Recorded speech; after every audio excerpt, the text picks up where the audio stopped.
Hello students, welcome back to our channel Physics Gallery Ashabinu, and this is Arshi teacher coming with the new lecture of our properties of fluid. Okay, we are discussing the 10th chapter of +1 physics properties of fluids. Okay, and in the last lecture we have discussed up to the effect of pressure. What we were discussing in the last class? We were discussing about the effect of pressure. Okay, the effect of pressure in a vertically accelerated frame. What happens to the pressure if the vessel containing the fluid is kept in an accelerated frame? That was the topic in the last class. We have discussed up to that topic. And now we are going to the remaining topic, the effect of pressure on a horizontally accelerated frame. Okay, so today we are going to discuss about the effect of pressure on a horizontally accelerated frame. Okay, horizontally accelerated frame. That is, suppose the vessel containing fluid, some liquid is kept inside this vessel and the vessel containing the fluid is accelerated horizontally. The beaker is accelerated horizontally. Suppose the beaker, or this is a bottle, closed bottle, some water is present inside the bottle and the bottle is kept inside our car and the car is accelerating in the forward direction. So what happens? When the car accelerates towards the right, the various forces acting on these are the weight of the fluid acting downward, mg acting downward, and in an accelerated system there is always a pseudo force. Didn't you remember the previous topic? Yes, in the accelerated frame there is always a pseudo force and the pseudo force always acts opposite to the direction of acceleration. That is, if the acceleration is towards right, the body experiences a pseudo force equal to ma in opposite direction. As a result of this pseudo force, what happens? The resultant force will be like this. This will be the net force now. And the speciality of the liquid is that the liquid surface will be always, very important, the liquid surface will be always, the liquid surface will be always normal to the net force. Normal to the net force. Okay, this is the net force. Suddenly what happens when we redraw? The liquid surface becomes like this, which is normal to the net force. This was the direction of net force. Now the liquid surface will be like this. Correct? Do you understood what happens? Very important, very important. When the liquid is kept inside a vessel which is in a horizontally accelerated frame. If the liquid is in horizontally accelerated frame, okay, what happens? Mg acting downward, a pseudo force acts opposite to the acceleration of the direction of acceleration of the vessel, and a resultant force acts like this. Suddenly, the liquid surface inclines and becomes perpendicular to the resultant force. The liquid surface will be always perpendicular to the resultant force. Okay, so this is the direction of this happens to the liquid surface. And suppose if the beaker is accelerating towards the left like this, what happens? The weight mg acts down. Now the pseudo force is in opposite direction to the acceleration ma, and the resultant force becomes this F net. Suddenly, the liquid surface will be perpendicular. Now the liquid surface will be like this. This was the initial surface and now the liquid surface will be like this. Always liquid surface will be perpendicular to the net force. Okay, the liquid surface will always be perpendicular to, will be always normal to the net force. Okay, so this will be the liquid region if the body is accelerating towards right, and if it is accelerating towards left, this will be the liquid surface. Clear? Okay. Clear. So we are going to take what happens to the pressure. Okay, this much is clear. The liquid surface will be always normal to the net force. Okay. Okay, now we understood that. If so, what is the effect of pressure? What is the effect of pressure on the liquid surface? Okay, once more, we are going to take a large beaker. It contains some fluid of constant density. Okay, the various forces acting on it. If the body is accelerating towards right, weight mg downward, pseudo force towards left. Then the net force will be like this.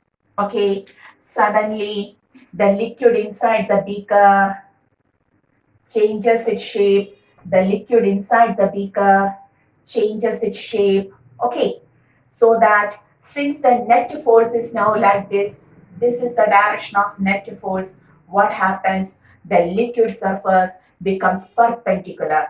The liquid surface becomes perpendicular. Okay, will be perpendicular like this. Okay, now the liquid will be like this.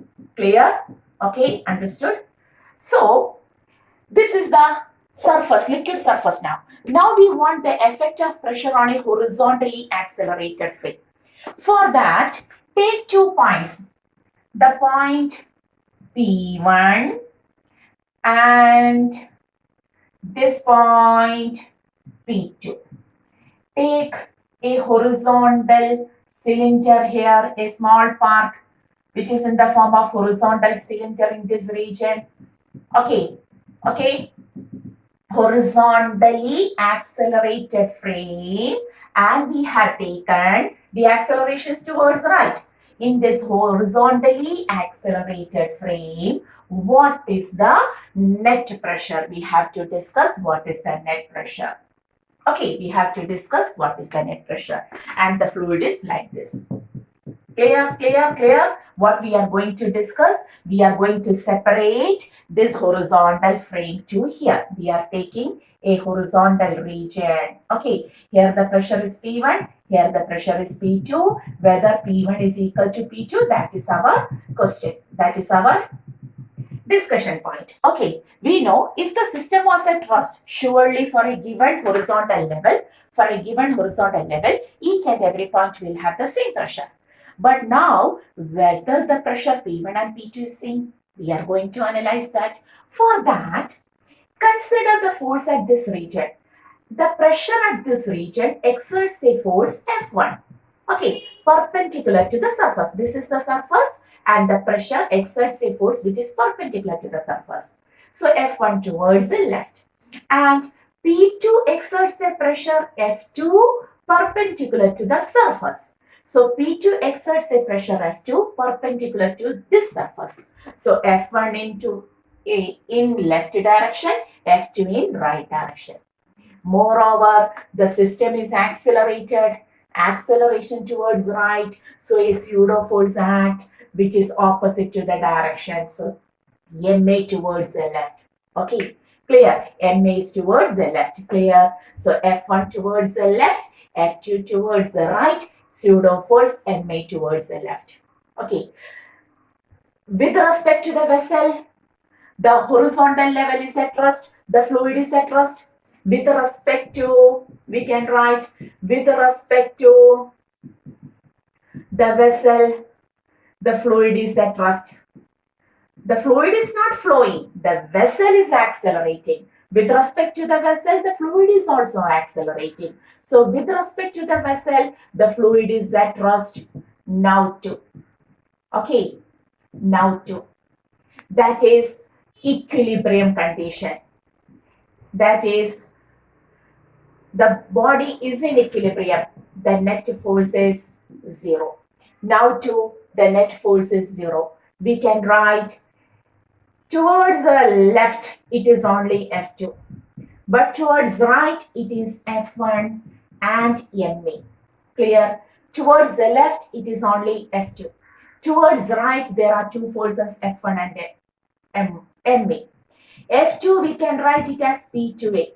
F1 we can write it as P1A. And mass, what is mass? We know density is equal to mass by volume. So mass is equal to density into volume. Density of the fluid into area A into, if this is the length L. What is this? Is area A and this is the length L. So volume can be written as A into L.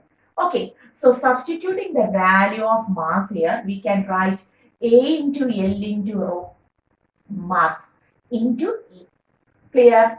A cancelling. We will write P2 is equal to P1 plus P2 is equal to P1 plus rho LA. Clear? Or we can write P2 minus P1 is equal to rho LA. Whether the pressure on horizontal level in an horizontally accelerated frame. What was our question? Whether the pressure in a horizontal level, pressure of fluid in a horizontal level of a horizontally accelerated frame. The fluid is kept inside a horizontally accelerated frame. And for such a fluid, for a given horizontal level, whether the pressure P2 and P1 are same. No, the pressure P2 is greater than P1 by a factor rho LA. Okay, the pressure P2 is greater than P1. Okay, if the system is accelerating towards right, the right end is P1, the left end is P2. The pressure on the left end is greater than the right end by a factor rho LA. So whether the pressure is same? No, the pressure is not same. So for a horizontally accelerated frame, at a particular horizontal level of the fluid, the pressure will be greater on which end? From this figure itself, you can see this end is at a depth, whereas this end is exposed to this region air. Okay, so here the pressure, if the body is accelerating towards the left, the pressure on, if the body is accelerating towards right, this is right region. If the body is accelerating towards right, the pressure on the left end of the horizontal level will be greater than the right end. Okay, will be greater than the pressure on the right end, which is separated by a length of L by a factor rho LA. Understood? What you understood? If the fluid is kept in a vessel which is accelerating towards the right, then for a given horizontal level, the pressure on the left end will be greater than the pressure on the right end by a factor rho LA. Clear? Rho LA. If the vessel was accelerating towards the left, like this, okay, ng downward, pseudo force towards right now. Now this is the net force and the liquid surface will be like this. Okay, so for a horizontal level, okay, the pressure, the system is accelerating towards the left. So the pressure on the right end will be greater than the pressure on the left end by a factor rho LA, where L is this much length, Clear? So for a horizontally accelerated frame, at a particular horizontal level, the pressure on the opposite end will be greater than acceleration towards right. So pressure on the opposite end, left end, will be greater than the pressure on the right end by a factor rho LA. Clear? Understood? That is, the pressure is not at all same for a horizontal level if the fluid is accelerating.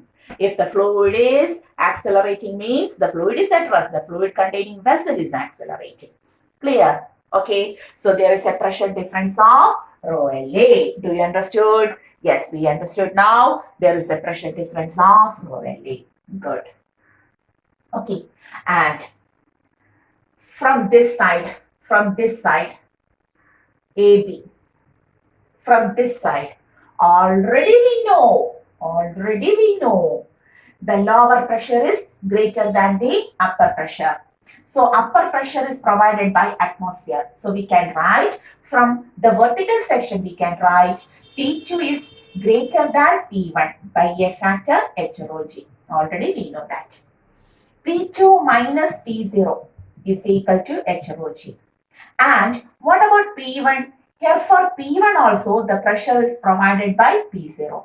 So we can say P1 is equal to P0. So P2 minus P1 is also equal to H rho G. Okay, equation number 1,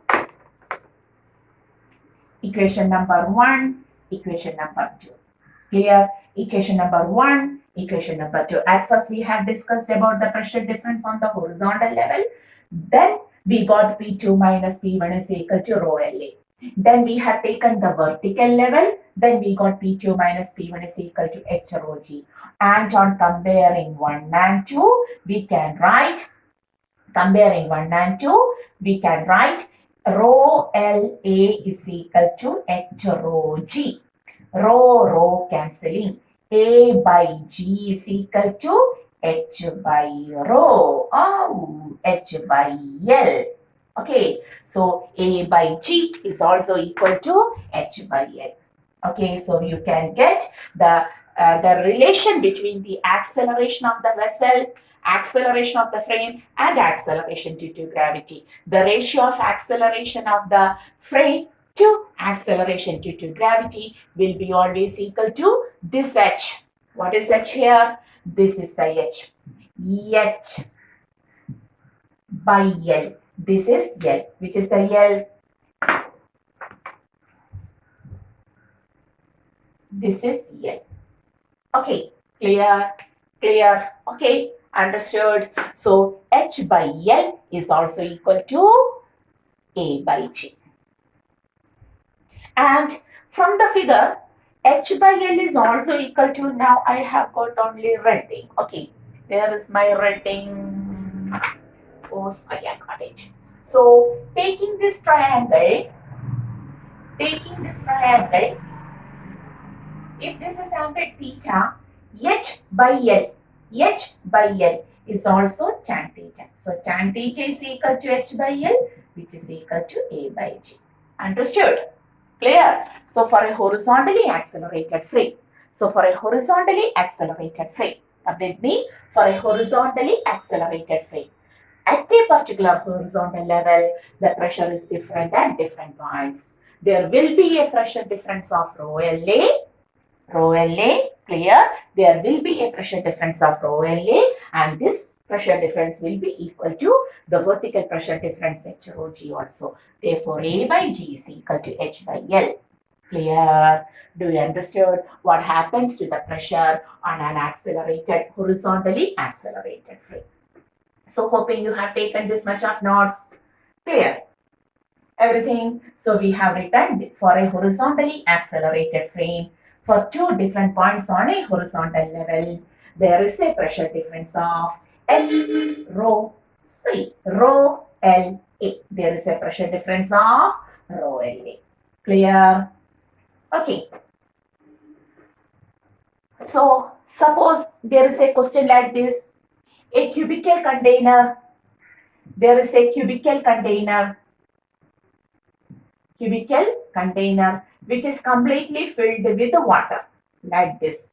A cubical container which is completely filled with water.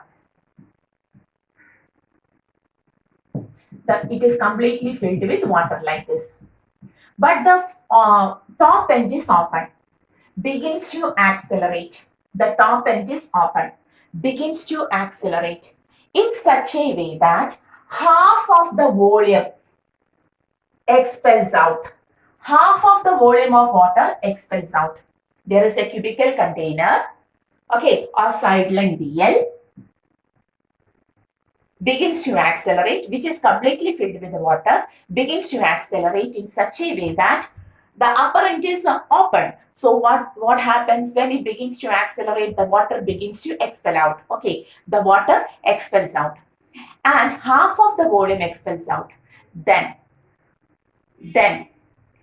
what will be the acceleration? Question is, what will be the acceleration? So what happens when half of the volume is expelled out? The cube is like this. Okay, when half of the volume is expelled out, the remaining half, acceleration towards right, mg, ma. So this is the shape. Okay, so this will be, the remaining half will be like this. Remaining water will be like this. Okay, so how can you find? We know H by L is equal to A by G. This is H. This is L. H is equal to L now. So L by L is equal to A by G. Or acceleration is equal to G. To expel out correctly half of the volume. To expel out half volume, what will be the acceleration required? Acceleration will be equal to 9.8 meter per second square. G itself. Clear? Okay? Clear? And suppose, this is a simple question, and suppose it is given that half of the volume, half it was 1/4 of the volume expels out. The same question, a cubical container which is completely filled with water, the length of the tube was L, begins to accelerate in such a way that 1/4 of the volume expels out. How much volume? 1/4 of the volume of water expels out. Then what will be the acceleration? What is the new acceleration? What is the acceleration of the cubical container now? So how much volume expels out? This is the cubical container now. Okay, three-dimensionally. 1/4 expels out. The remaining 3/4 is here. Remaining 3/4 part is present here. Okay, remaining 1/4 vacant, 3/4 present. So, what is the acceleration? This is the question. What is the acceleration with which the cubical container is moving so that 1/4 of the volume expels out? So how we can calculate now? We know volume expelled out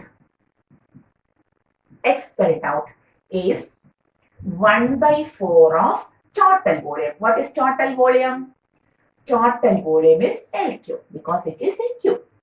Okay, L cube. Now, from this figure, what is the volume expelled out? Take a three-dimensional figure. This much of volume is expelled out. This much of volume. This much of volume. Okay, so volume expelled out from the figure. From figure, we are calculating it from figure. From figure, this much area into length. The length is L. Backside length is L. This much area into length. You have to take the total volume expelled out. Okay. So 1/4, that means this much area of the triangle to L.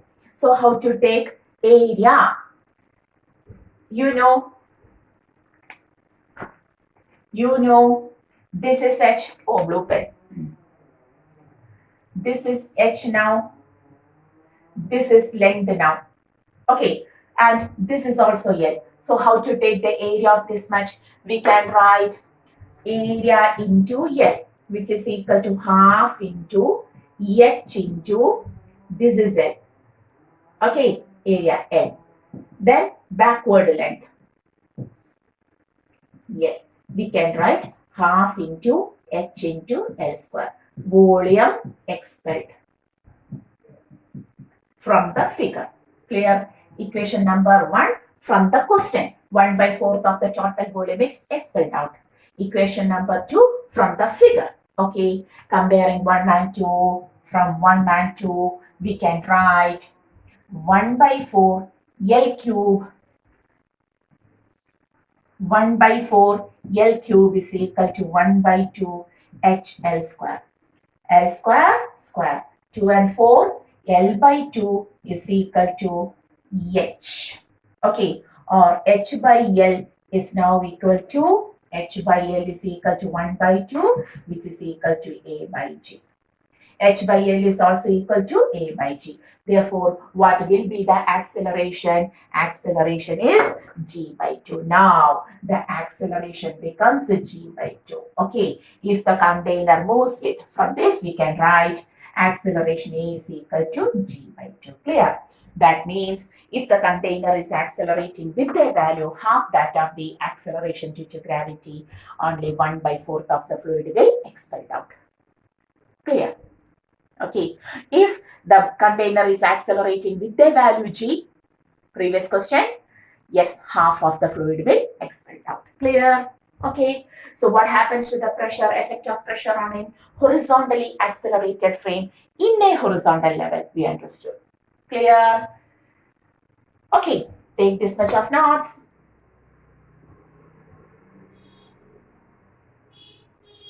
So we have completed the effect of pressure. In the last lecture, we have started the effect of pressure. Okay, both in a frame which is at rest and in a frame which is accelerating. For a frame at rest, for a horizontal level, each and every point will have the same pressure.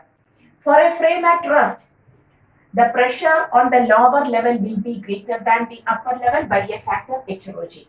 Okay, both the horizontal and vertical axis we have discussed. And the effect of pressure in an accelerated frame. When we have taken the vertically accelerated frame, when the acceleration is towards upward, we have studied the pressure on the lower end will be greater than the upper end by a factor rho LA when it moves up. When it moves down, the pressure on the lower end will be lesser than that we have discussed in the previous lecture. Okay, when the lift is accelerating down, the pressure on the lower end will be lesser than by a factor rho LA. When if the pressure is P0 plus H rho G in a frame which is at rest, for an accelerated frame downward, the pressure will be lower by a factor P0 plus H rho G minus rho LA. Do you remember? Yes, we have discussed it earlier. And now in a horizontally accelerated frame, the pressure will be different at different points of a horizontal level, which is differed by a factor rho LA. Okay, clear? So we have discussed the effect of pressure in both the frame which is at rest and the accelerated frame. So hoping that topic is over, and now we are going to the second part called as the buoyant force, which is also called as the upthrust. Buoyant force, which is also called as the upthrust. Clear? So what is this buoyant force, or what is the upthrust? So we feel that when a substance is immersed in, when we are trying to immerse a substance inside water by pushing it like this, when we push a substance inside water, we feel some force is acting on the lower end which moves it up. When we try to immerse a substance inside water, the water tries to push it up. Okay. And this pushing force provided by the water, by a fluid, to a substance immersed in it, to a substance inserted inside it, is called as the buoyant force. Okay. What we said, when we try to push a substance inside water, we feel water pushes it upward. Water gives an upward force, and this upward force is called as the upthrust. This upward force, when a body is immersed inside a fluid, is called as the upthrust. So what is the reason behind this upthrust? What will be the reason behind the force provided by the fluid? That is, we know when a fluid is taken, the lower end of the fluid will have a greater pressure than the upper end. Okay, so when a substance is immersed in the fluid like this, when the substance is immersed in the fluid like this, what happens? Here the force is provided by the P2, which is equal to P2A. And here the force is provided by P1, which is equal to P1A. And we know P2 is greater than P1. P2 is greater than P1. So what happens? F2 will be greater than F1 and there will be a net force. Okay.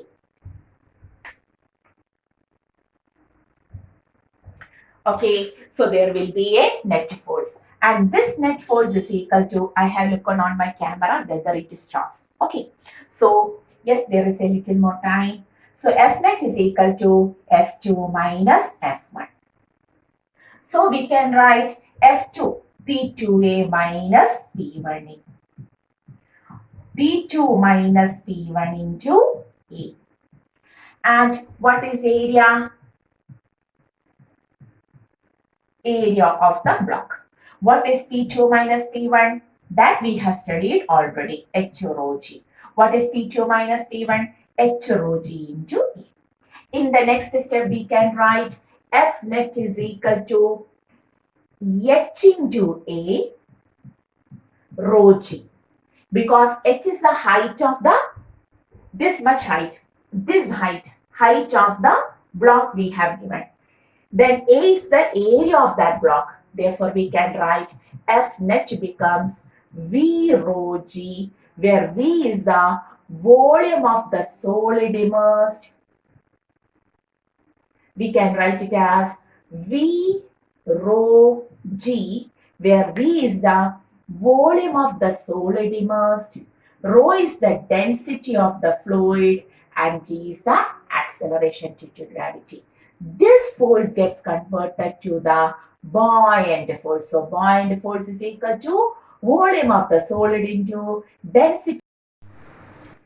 That is volume of the solid into density of the fluid into acceleration due to gravity. This is the buoyant force. Important. Note that buoyant force is equal to the upthrust provided by a fluid when a solid is immersed in it. Okay, we can feel that upthrust if you try to immerse some solid inside the water. The water gives some upward force, and that is called as the upthrust. Normal force is called as the thrust. So upthrust is equal to, which is commonly called as buoyant force, equal to volume of the solid immersed into density of the fluid into G. Volume of the solid immersed into the upthrust given by the water upward will be volume of the solid into density of the fluid into acceleration due to gravity. Okay, so what is the value of upthrust? Volume of the solid immersed into density of the fluid taken into acceleration due to gravity. Clear? So how this upthrust is obtained? Clear. Sometimes upthrust is weight larger than that of the weight. If upthrust is larger than weight mg, what happens? Weight is acting downward. So if upthrust is larger, it moves upward. The body moves upward. The body moves upward. Okay. If buoyant force is less than the weight is more, the body sinks. The body sinks. Here the body moves upward and we float. Here the body, in the second case, the body sinks. Clear? Understood. So now we know what is this buoyant force. So what is the equation for buoyant force? Once more, buoyant force is equal to, now we can write here. Buoyant force is equal to volume of the solid immersed into density of the fluid into G. Okay, volume of the solid immersed into density of the fluid taken into G. Clear? So, what we understood is that when a substance is immersed in water or any fluid, the fluid or the water pushes it upward like this. Suppose a block of mass 1 kilogram. A block of mass 1 kilogram. That is, its weight mg is equal to 1 into 10. 10 Newton force. A block of having 10 Newton force is immersed in a fluid. Okay, like this. It is immersed in a fluid. So now too, the weight mg is equal to 10 Newton acts. Okay, the weight mg is equal to 10 Newton acts on it. But the buoyant force provided by the fluid acts upward. Suppose the buoyant force is equal to 2 Newton now. Suppose the buoyant force provided by the fluid is 2 Newton. What happens? What happens if we measure the weight of the block inside this fluid, which having correctly 10 Newton weight? We experiences only from this 10 Newton, 2 Newton is overcome by the buoyant force. So the weight we feel is now equal to 10 Newton minus 2 Newton, which is equal to 8 Newton. The weight we feel now inside, the weight of the block which we get inside the fluid is only 8 Newton. Okay, where is the remaining 2 Newton? 2 Newton is overcome by our buoyant force. Okay, that means when we take the weight of a body inside a fluid, we will never get a correct weight. We get only an apparent weight. Therefore, we are going to find an equation for apparent weight of a body. Apparent weight of a body when it is immersed. When it is immersed in a fluid. Okay. So here the correct weight was 10. When it is immersed in a fluid which can provide a 2 Newton buoyant force, then we can say the weight he feel now it is only 8 Newton. So apparent weight is equal to weight, true weight. What is the true weight? True weight is the weight in air. The weight of the body in air minus buoyant force. Okay. So the true weight of the body minus buoyant force will be the apparent weight he feel or the block feel inside the liquid. Clear? So this much weight is lost. We feel that the body loses this much weight because 2 Newton is provided by the buoyant force. So the loss in weight, we get only apparent weight. That means there is always a loss in weight. And the loss in weight will be equal to the buoyant force of the body, which is equivalent to the equation volume of the solid immersed into density of the fluid into G. So what is the buoyant force? What is the loss in weight here? This buoyant force acts as the loss in weight. So when the body is immersed in a fluid, it feels only an apparent weight, and the apparent weight is always equal to the true weight in air minus the buoyant force. So what will be the loss in weight it experiences? The buoyant force provided by the fluid will be the loss in weight it feels. Okay, the weight loss. And that is equal to volume of the solid into density of the fluid into acceleration due to gravity. Understood? Okay, clear? So a body experiences only an apparent weight inside a fluid. Clear? And if so, suppose a body is kept inside, a body is immersed. So we can see the body will be inside the water like this. Okay. This much is the volume immersed. Volume immersed. This is the volume immersed. Volume of the solid immersed. And that region is provided by, that much volume is provided by the fluid. So may we write the volume of the body immersed is equal to volume of the fluid displaced. Can we write volume of the body immersed? Come with me. When a body is put inside inside some liquid, for example water, suppose it is like this. The volume of the body immersed is equal to the volume of the liquid displaced. Some fluid will be displaced. This much fluid has to be displaced in order to put this much volume of the body. Okay.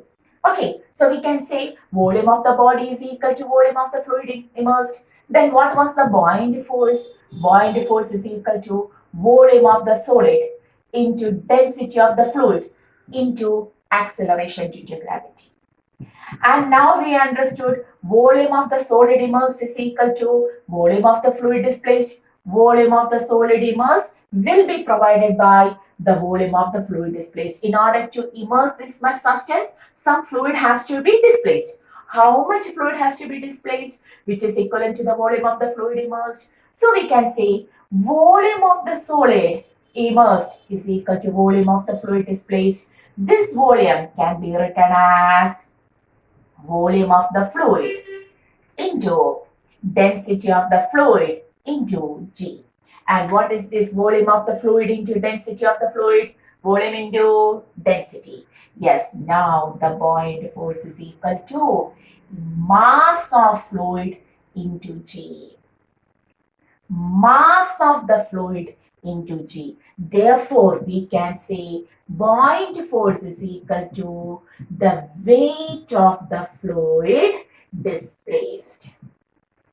Okay, weight of the mg means weight of the fluid displaced. So buoyant force is also equivalent to weight of the fluid displaced.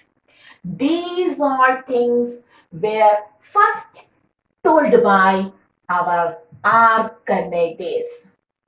Was first told by Archimedes, and hence this is called as what we have said now is called as Archimedes principle. So what is this Archimedes principle?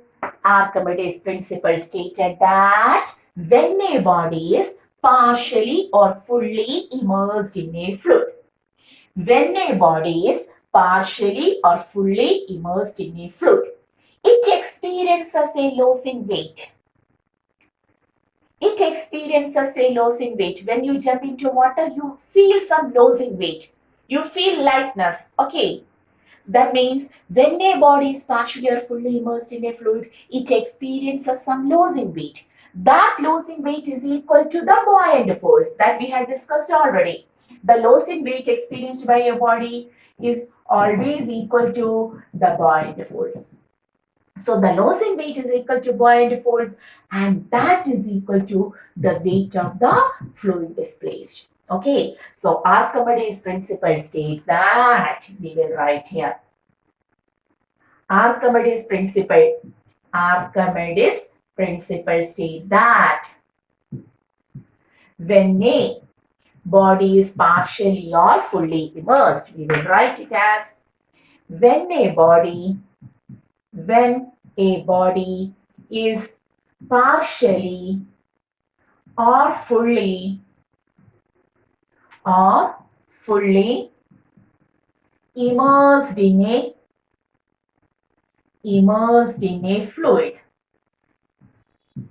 it experiences a loss in weight, which is equal to the buoyant force, which is equal to the buoyant force, which is equal to the weight of fluid displaced. Clear? So Archimedes principle states that when a body is partially or fully immersed in a fluid, it experiences a loss in weight, which is equal to the buoyant force, which is equal to the weight of the fluid displaced. Okay, so the body will experience a loss in weight, which is called as the buoyant force, and that buoyant force will be equal to the weight of the fluid displaced. Clear? So do you understand what we have related? At first we said what is thrust, what is buoyant force. Okay, the excess pressure at the lower end provides certain upthrust, and that upthrust is equal to volume of the solid immersed into density of the fluid into G. Clear? Volume of the solid immersed into density of the fluid into G. Then we said, so when a body is immersed in a fluid, it experiences certain loss in weight. That loss in weight is provided by the buoyant force. It feels only an apparent weight. So apparent weight is equal to true weight minus buoyant force. Clear? And now, when the body is immersed, this volume of the body immersed must be purely provided by some fluid displaced. The volume of the fluid displaced when this is immersed, when this is put into the water, what happens? Some fluid will displaced. Okay, the volume of the fluid displaced will be equal to the volume of the solid immersed. Therefore, buoyant force, volume of the solid into density of the fluid into G. Volume of the solid immersed is equal to volume of the fluid displaced. Volume of fluid, density of fluid into G. Volume of fluid into density of fluid is mass of the fluid. M into G is weight of the fluid. So the buoyant force is also equal to the weight of the fluid displaced. That's what Archimedes stated. Archimedes' principle stated that when a body is partially or fully immersed in a fluid, it experiences a loss in weight, which is equal to the buoyant force, which is equal to the weight of the fluid displaced. Clear? Clear what Archimedes tell to us? Okay. Take this much of notes. Clear? If so, okay, have you written Archimedes' principle? Very important. So suppose a body is immersed in a fluid. A body is immersed in a fluid. What we have taken? Yes. Yeah, we are taking the body, the fluid, or everything. So the body is immersed in a fluid. Like this, the body is like this. Okay. So the weight of the body acts downward. The weight of the body acts downward. And who provides this weight? Who is balancing this weight? Buoyant force upward. Okay. So for a floating body, if the body is floating, we understood the weight of the floating body will be balanced by the buoyant force. For a floating body, the weight of the floating body will be equal to the buoyant force. Weight of the floating body will be equal to the buoyant force, which is equal to, according to Archimedes' principle, this buoyant force is equal to the weight of the fluid displaced. Clear? Clear? So weight of the floating body, if the buoyant force didn't balance this weight, what happens? The body sinks. Clear? So now it is in equilibrium. For equilibrium, we know upward and downward force will be equal. The upward and downward force will be equal. So what we were saying, weight of the floating body is equal to buoyant force, which is equal to weight of the fluid displaced. Very important. Weight of the floating body is now balanced by the buoyant force, and the buoyant force is equal to weight of the fluid displaced. We know it very well. Okay. Okay. Clear? And based on this relation, a lot of questions will be there. Based on this relation, a lot of questions. Suppose in a question it is given that an ice cube of density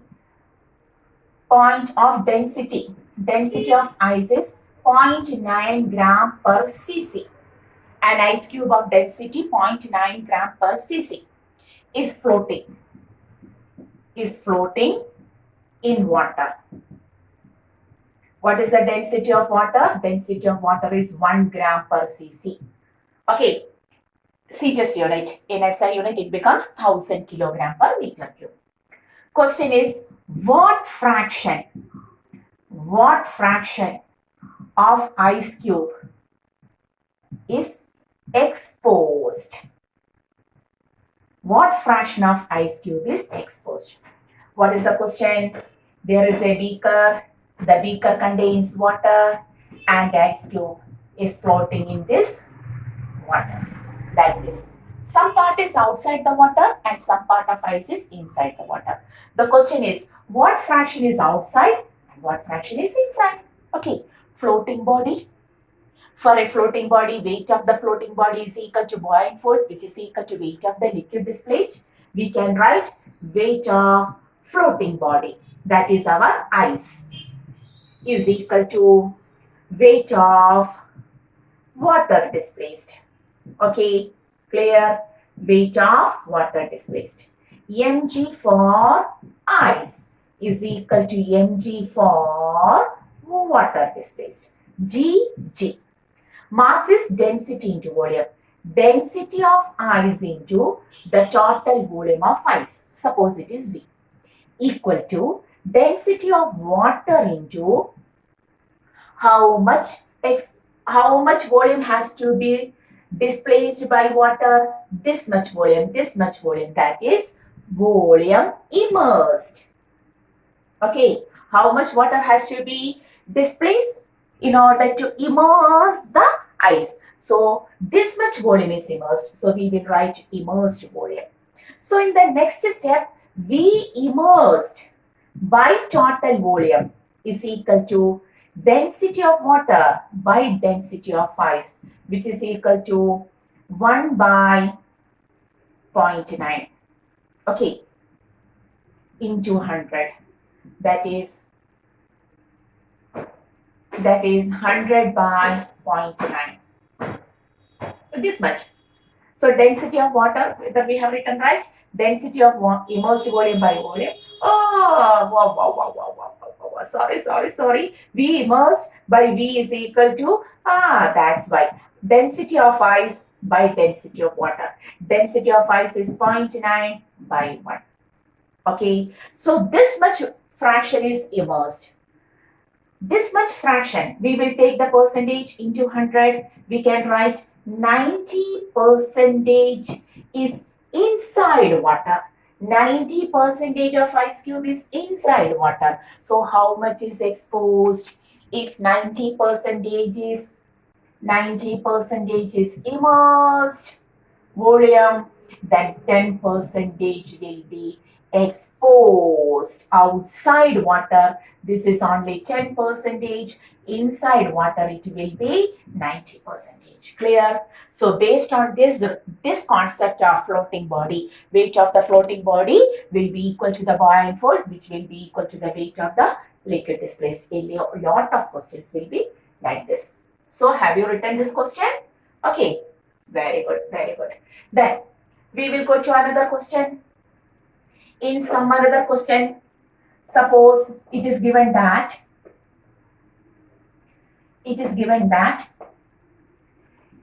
a cylindrical solid is kept inside a liquid,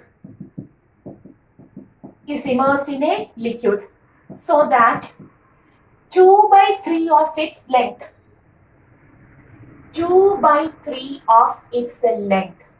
is inside water. 2 by 3 of, you have to write, a solid cylinder is immersed in water in such a way that 2 by 3 of its total length is inside water.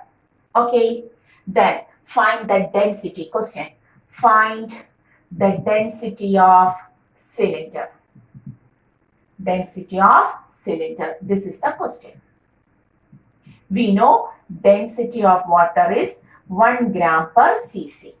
It is known to us. Okay, so how to find? We have to write weight of the floating body is equal to weight of the fluid displaced. Weight of our cylinder Cylinder is the floating body now. Is equal to weight of water displaced. Clear? Clear? Mg of the same thing. Cylinder is equal to mg of water, Gg. Density into volume of cylinder is equal to density into volume of water. How can you take the volume? Area into length. So density of cylinder into area into total length L. Total length is L, so 2 by 3 is inside. Is equal to density of water into the same area, inside region this much. So the area is same. Area, but the length is 2 by 3 L. Okay, A, L. Now, density of the cylinder is equal to 2 by 3 density of water.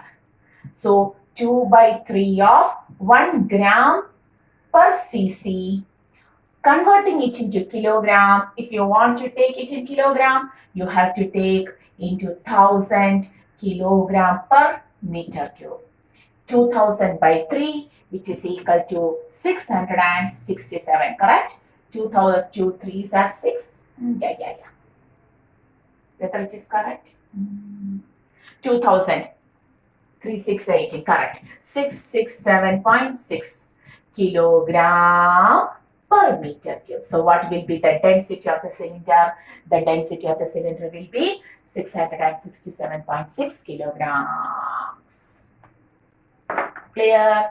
Clear, that is 666.7. You have to write like this. Kilograms per meter cube. Clear? Okay. You have to do the numericals by yourself. I am just giving the concept. So weight of the cylinder is now balanced by the weight of the water displaced. Clear? Okay. One more question. Why not? You are ready to do all of the questions. Then why I am so much lazy? Isn't it? Yes. In another question, there is a figure. A figure is given like this, the third question based on the same concept. A lot of questions are there. Okay. 2 immiscible liquids.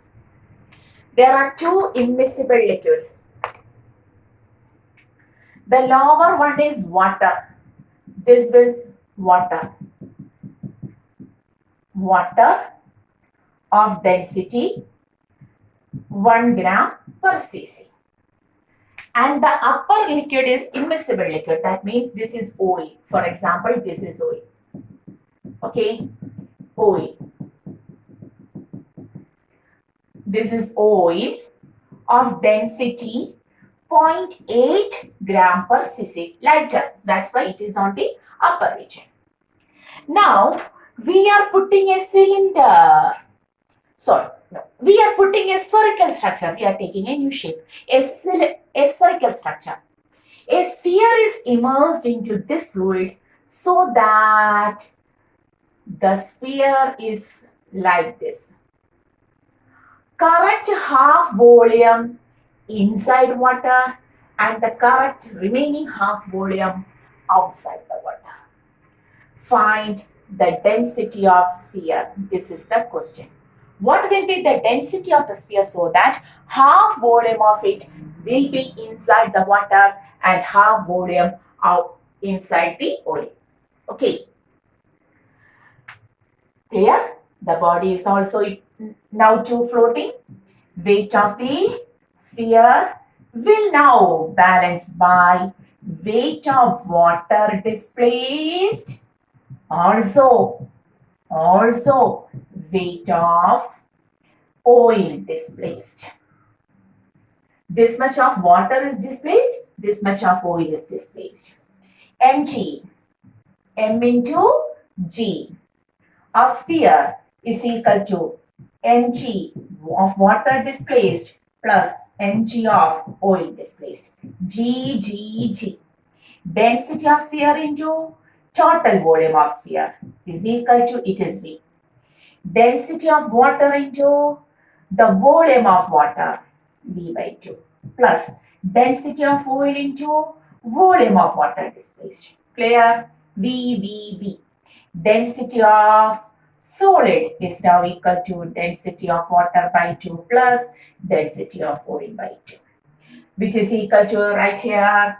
Density of the sphere now becomes density of water 1 by 2 plus density of oil 0.8 by 2.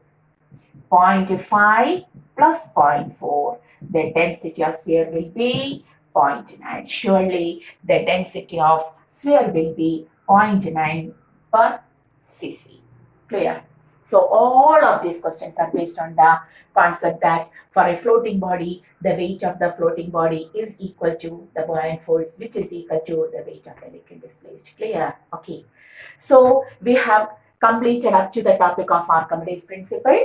Hoping all of you have enjoyed the topic, understood the topic, do the questions again and again, go through the concepts. Never by heart the concept, feel the concept. Okay, then only it becomes perfect to you. So before winding, this is our channel, Physics Gallery, Ashtabino. Okay, we will come with the new topic on the next class. Before that, go through the classes very well. Okay, see you.